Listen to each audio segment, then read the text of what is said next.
1 Samuel chapter 8. Israel tells Samuel to appoint a king. And it happened when Samuel was old that he appointed his sons judges over Israel. The name of his firstborn was Joel, and the name of his second, Abijah. They were judging in Beersheba. But his sons did not walk in his ways, but turned aside after greedy gain and took bribes and caused justice to turn aside. Then all the elders of Israel gathered together and came to Samuel at Ramah. And they said to him, Behold, you have grown old, and your sons do not walk in your ways. Now appoint a king for us to judge us like all the nations. But the thing was evil in the sight of Samuel when they said, Give us a king to judge us. And Samuel prayed to Yahweh.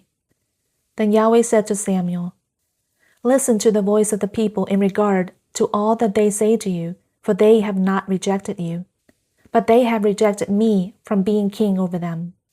Like all the deeds which they have done since the day that I brought them up out from Egypt, even to this day, in that they have forsaken me and served other gods, so they are doing to you also. So now listen to their voice. However, you shall solemnly testify to them and tell them of the custom of the king who will reign over them. The people refused Samuel's words. So Samuel spoke all the words of Yahweh to the people who had asked of him a king. And he said, This will be the custom of the king who will reign over you. He will take your sons and appoint them for himself in his chariots and among his horsemen, and they will run before his chariots.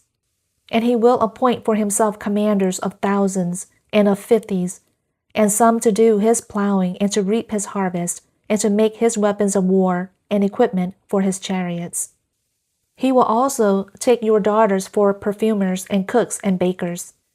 He will take the best of your fields and your vineyards and your olive groves and give them to his servants. He will take a tenth of your seed and of your vineyards and give it to his officers and to his servants.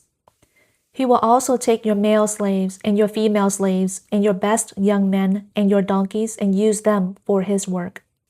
He will take a tenth of your flocks, and you yourselves will become his slaves.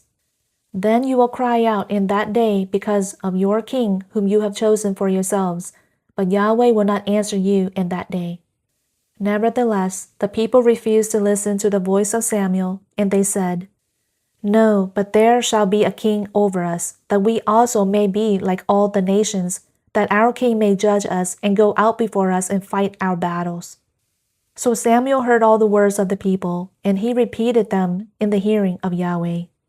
Then Yahweh said to Samuel, Listen to their voice, and appoint them a king. So Samuel said to the men of Israel, Go every man to his city.